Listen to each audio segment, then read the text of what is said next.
Less people. The Bible says, I'm a little bit nervous, but it's okay. The Bible says the testimony of Jesus is the spirit of promise. So, for a few years, I've been sick with something that I didn't know what it was. For a few years. But this year, it started to show itself a little bit more. And then I started to do hard tests. Any test you mention now, I've done it. So when I pray for somebody to be healed, when I pray for God to, when you say you have been sick, when you say you are struggling with sickness, I understand. I've done anyone you mention, I have probably done it since March. And then it started to get worse and worse and worse. I wish I brought pictures so that you see. You probably will never recognize me. And then in August, I started to lose oxygen. So I was moving around with an oxygen tube in my nose.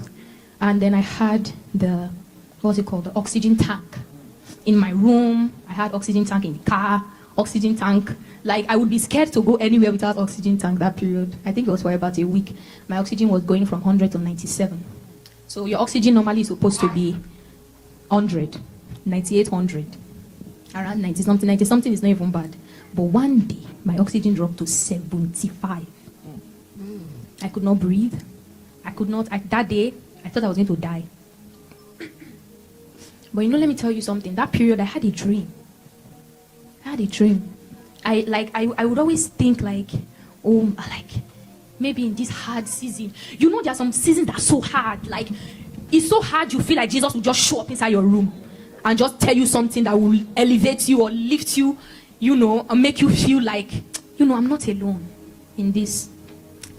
So I had a dream one of the days, very quiet day. That day I wasn't expecting that dream. It was a nap I took in the afternoon. And then I saw Jesus in my dream. And then I saw him with a few people. I didn't see him with the lights. I saw him like somewhat like a man. That's how I saw him. I wouldn't be able to fully describe him, but I saw him like the way we would see in the way the Jews dressed. That's the way I saw him. I was going somewhere initially in that dream, and then I saw Jesus. The moment, many of us say, if I see Jesus, what I will do? Let me tell you, if you see Jesus, you will not be able to stand. Even though you see lights, whether there was light, whether there's no lights, you will not be able to, except something supernatural happens and he wants to, he wants you to stand before him. Maybe tell you do not something. But in that dream, the moment I saw him, I don't know how my knees went to the ground. I could not look up. That's why I'm telling you, I can't deceive. If you ask me now, how did he look? I can't describe him. But I remember him wearing brown. That's what I remember. And then I was on the floor. I was kneeling down. I was expecting to say, oh, my daughter, I know you have suffered so much this year. I know you have gone through so many. It was very quiet. It was very quiet. And then from where I was, he was far from me. As I was kneeling, he was standing with the people that he was with. And then all of a sudden, I was close to him at his feet. I didn't go there. I just found myself there at his feet. And then he held my hand. Dream come true. Then he held my hand. And then I was hearing him. I still couldn't lift my head up. I was not looking at his face. But he held my hand and I heard him say, remember.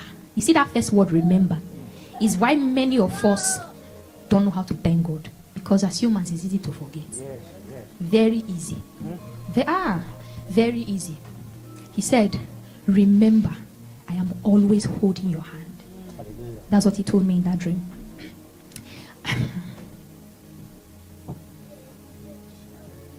And then